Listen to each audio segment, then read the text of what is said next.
Oi, bom dia. Está no ar o Jornal Terra Viva, primeira edição. Veja agora o que é notícia no agronegócio, no Brasil e no mundo.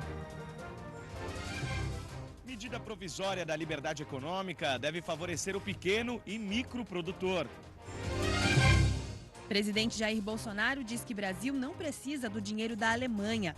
Declaração é resposta ao anúncio do governo alemão de que vai suspender repasse de recursos para o Fundo Amazônia. Pode fazer bom uso dessa grana. No Brasil não precisa disso. Guerra comercial. Presidente americano Donald Trump diz que não está pronto para fechar acordo comercial com a China e que pode cancelar a próxima reunião marcada para setembro. Departamento de Agricultura dos Estados Unidos divulga hoje primeiro relatório de campo. Dados são aguardados com expectativa pelo mercado e vão apontar estimativas para a nova safra americana. Campo Limpo. Nova série de reportagens do canal Terra Viva mostra em detalhes sistema que faz do Brasil referência mundial na destinação correta de embalagens de defensivos. E ainda a previsão do tempo. Ao vivo, a meteorologista Amanda Souza fala sobre os destaques desta semana. Vem nova frente fria por aí. Essas e outras notícias a partir de agora, aqui no Jornal Terra Viva, primeira edição.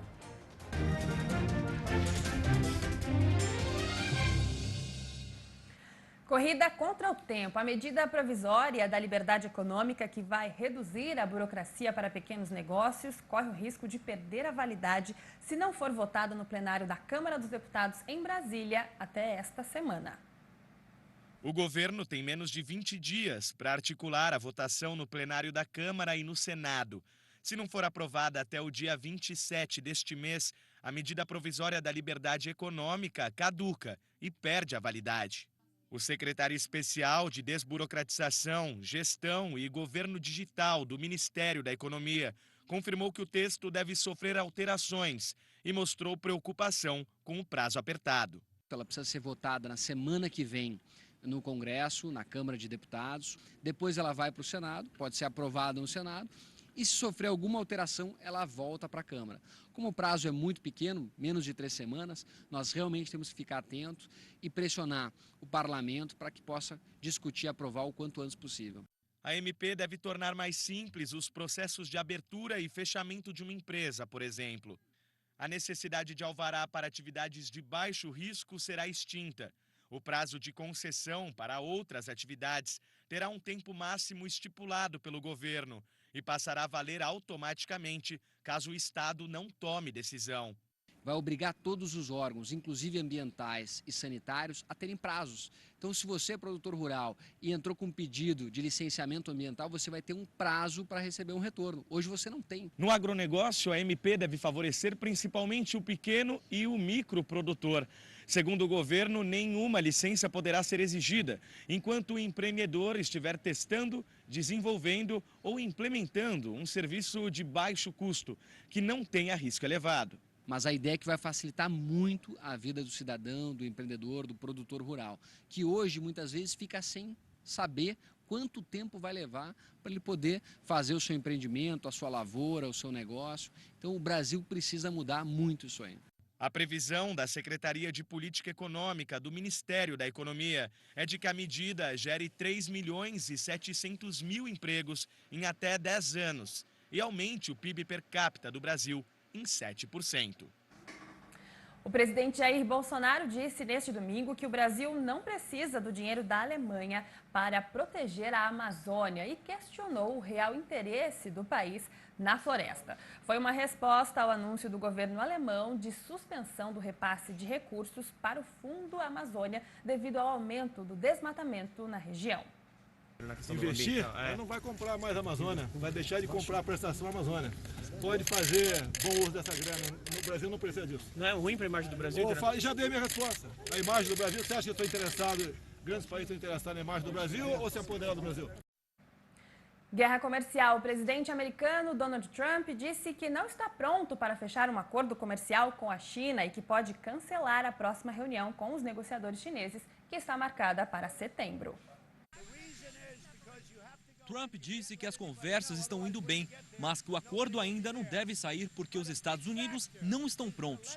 O presidente justificou que o país está sendo prejudicado pela China há mais de 20 anos, já que ninguém fez nada sobre isso.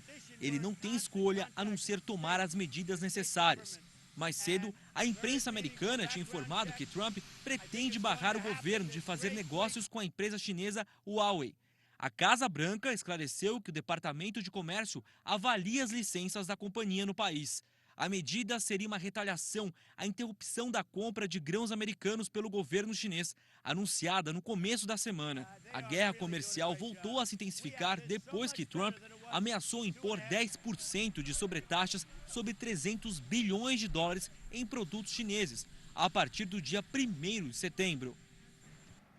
Agritendências. O USDA, Departamento de Agricultura dos Estados Unidos, divulga hoje o primeiro levantamento oficial de campo. Os dados são aguardados com grande expectativa pelo mercado. Acompanhe a análise de Silmar Miller.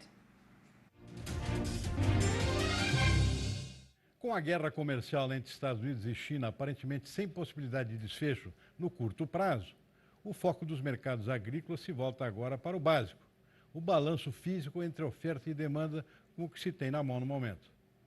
Se a fuga da China do mercado americano já fez o estrago na demanda por lá, a expectativa se volta agora para o que vai acontecer com a oferta. É o grande ponto de interrogação que persiste desde abril, quando a atual safra americana passou a enfrentar uma sequência inédita de adversidades climáticas, sobretudo chuvas e alagamentos que impediram que o plantio fosse completado e que prejudicaram, em alguns casos de forma irreversível, a produtividade das lavouras. A pergunta é, qual foi a área efetivamente plantada com soja e milho e qual o potencial de produtividade que sobrou? Enfim, qual será o tamanho da safra dos Estados Unidos, o maior produtor mundial desses dois grãos? As respostas a essas perguntas serão finalmente conhecidas na tarde desta segunda-feira, quando o USDA, o Departamento de Agricultura americano, divulgar seu primeiro levantamento oficial de campo. As especulações do mercado são de que o tombo deve ser grande. Para a soja, as estimativas apontam para uma produção abaixo de 103 milhões de toneladas, número inferior ao previsto inicialmente e quase 20 milhões abaixo da safra passada, com o que os americanos perderiam para o Brasil a posição de maior produtor mundial. Para o milho, a expectativa é pior, 334 milhões de toneladas de produção, 32 milhões a menos que em 2018 e quase 50 milhões a menos que o previsto inicialmente para este ano. Mas é recomendável se preparar para eventuais surpresas. Se os números oficiais a serem anunciados forem muito diferentes desses, para mais ou para menos, poderemos ver fortes solavancos nos preços na tarde desta segunda-feira, para cima ou para baixo. A seguir, a previsão do tempo. Ao vivo, a meteorologista Amanda Souza fala sobre os destaques desta semana. Vem nova frente fria por aí. E você vai ver também, Brasil bate recorde no volume de café exportado em julho. O faturamento também cresce, mas preço médio da saca recua 18% em relação ao ano passado. Em instantes, aqui no Jornal Terra Viva, primeira edição. O dólar fechou a semana passada em alta de 0,4% e começa o dia cotado a R$ 3,94. Já a Bovespa teve leve queda de 0,1%, fechando o pregão aos 103.996 pontos. A cotação da soja negociada na Bolsa de Chicago fechou em alta de 1% a $8,79 o bushel. O próximo domingo, dia 18 de agosto, é o Dia Nacional do Campo Limpo. A data existe desde 2008 para comemorar os resultados do Sistema de Logística Reversa de Embalagens Vazias de Defensivos Agrícolas. Por isso, durante toda essa semana, vamos exibir uma série de reportagens sobre o trabalho de separação, armazenamento e devolução dessas embalagens. Eu fui acompanhar de perto todo o processo e tudo começa da porteira para dentro. O produtor rural é parte fundamental para o sucesso deste sistema que faz do Brasil uma referência para o mundo.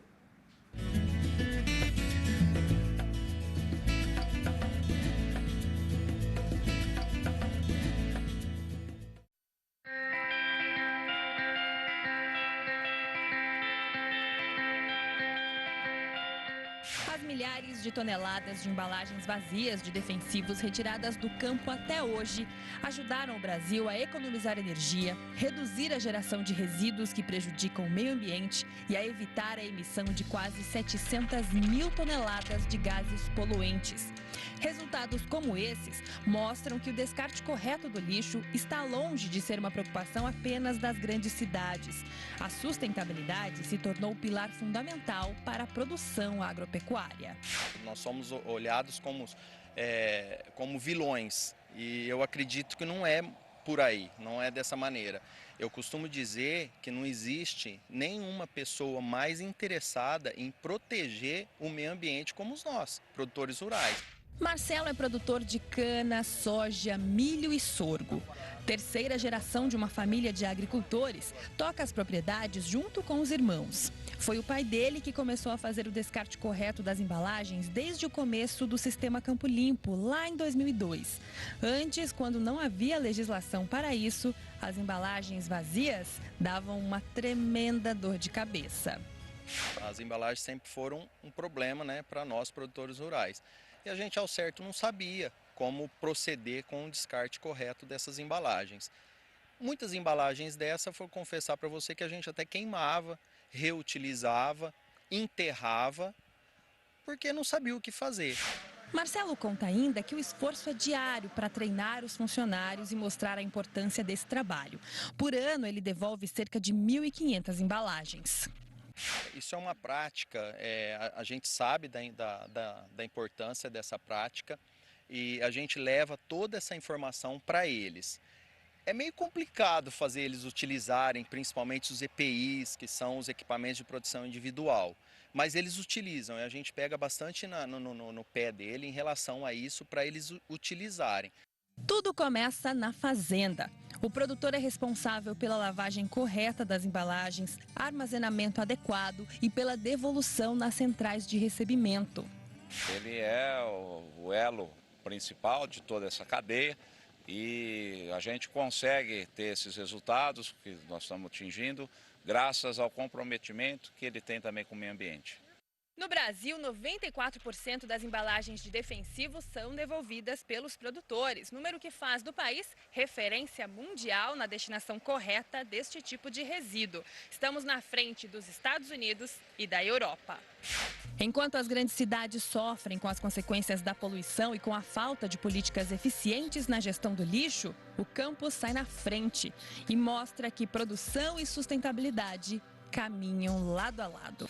Muito orgulho de saber que o produtor rural está fazendo a parte dele no campo e, consequentemente, fazendo com que a gente produza alimentos mais saudáveis para alimentar o mundo, né? Porque o Brasil, vamos se dizer, é o celeiro do mundo. Nós temos um futuro muito promissor pela frente aí.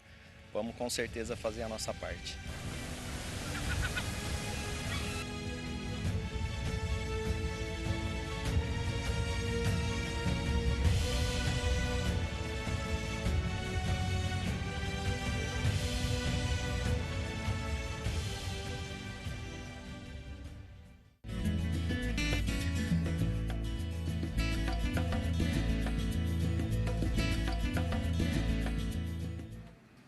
E na reportagem de amanhã, vamos conhecer melhor o trabalho das centrais de recebimento de embalagens. Agora falando um pouquinho sobre o café. O Brasil exportou mais de 3.200.000 sacas de café em julho, crescimento de 28% em relação a julho do ano passado. O faturamento cresceu 5%, totalizando 378 milhões de dólares. Já o preço médio da saca ficou em 119 dólares, queda de 18% em relação ao ano passado. Os dados são do Secafé, o Conselho dos Exportadores de Café do Brasil. Segunda-feira é dia de bate-papo ao vivo para saber como fica o clima em todo o país.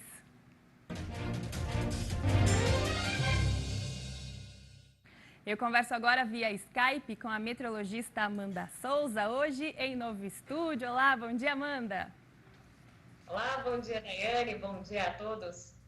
Amanda, bom, a gente vai falar aí sobre esse clima seco, né? Já é normal aí no período do inverno a gente enfrentar um clima bastante seco e isso traz prejuízos aí para a nossa saúde, para a pele, para a respiração, prejuízos na cidade e no campo também, né, Amanda?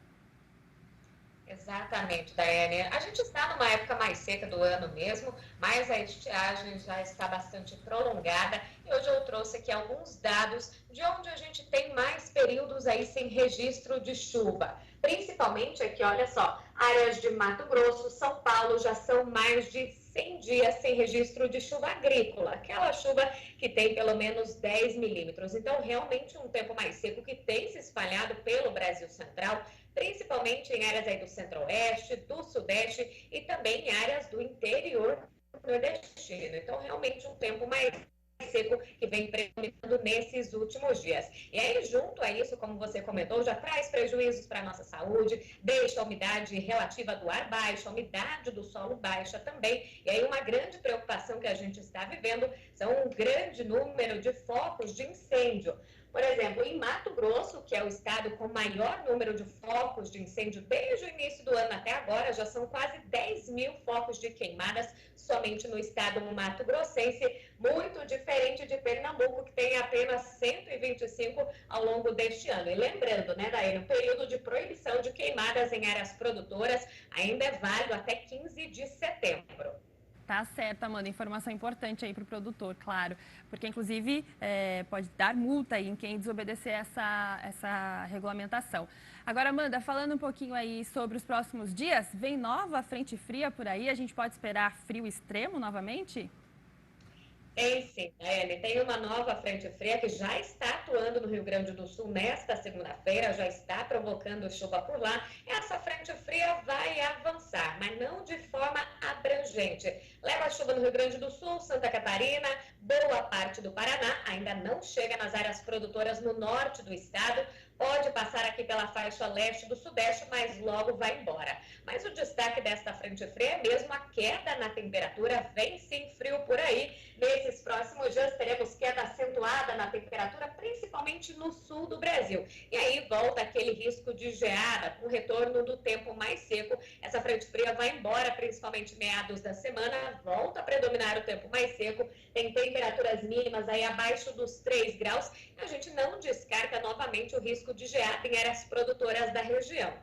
E lembrando, Daiane, é bastante importante ressaltar que essa não é a última onda de frio. Já tem outra prevista aí lá para meados do dia 22 de agosto e isso também deve persistir. Pelo menos até a primeira quinzena de setembro a gente ainda mantém esse risco de ondas de frio pelo centro-sul brasileiro, Daiane. Tá certo, Amanda. Obrigada pela sua participação aí. Até segunda-feira. Até segunda-feira. Tchau, tchau. Tchau, tchau. Quando a Amanda sempre vem ao vivo aqui trazer os destaques da previsão do tempo. E a seguir, produção de açúcar do centro-sul do Brasil, na segunda quinzena de julho, soma 2,5 milhões de toneladas. E ainda, eleições na Argentina. Partido de oposição de Maurício Macri, liderado por Alberto Fernandes, e que tem a ex-presidente Cristina Kirchner, surpreendeu e venceu as primárias na Argentina. É daqui a pouco, aqui no Jornal Terra Viva, primeira edição. A cotação do milho negociada na Bolsa de Chicago fechou em queda de 0,1% a 4 dólares e 17 centes. Na Bolsa de Valores B3, a cotação fechou estável. A cotação da arroba do boi no mercado físico fechou em queda de 4,7% no Triângulo Mineiro. A produção de açúcar no centro-sul do Brasil, na segunda quinzena de julho, somou 2,5 milhões de toneladas. O volume produzido representa a queda de 5,5% em comparação com o mesmo período do ano passado. Já a produção de etanol neste período ultrapassou 2 bilhões de litros, alta em torno de 1% na comparação ao ano passado.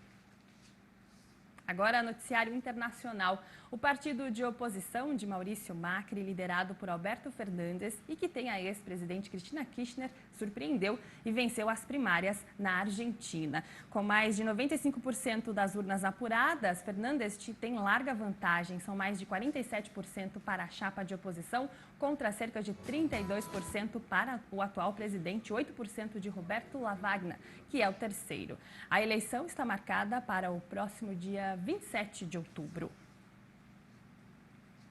E o Jornal Terra Viva, a primeira edição, termina aqui. Você pode rever todo o conteúdo no nosso site, tvterraviva.com.br ou também no novo aplicativo do canal, disponível no Google Play. Arusa Trevisan vem aí com Bem da Terra e às 11h30 tem Dia a Dia Rural. Um ótimo dia para você e até amanhã.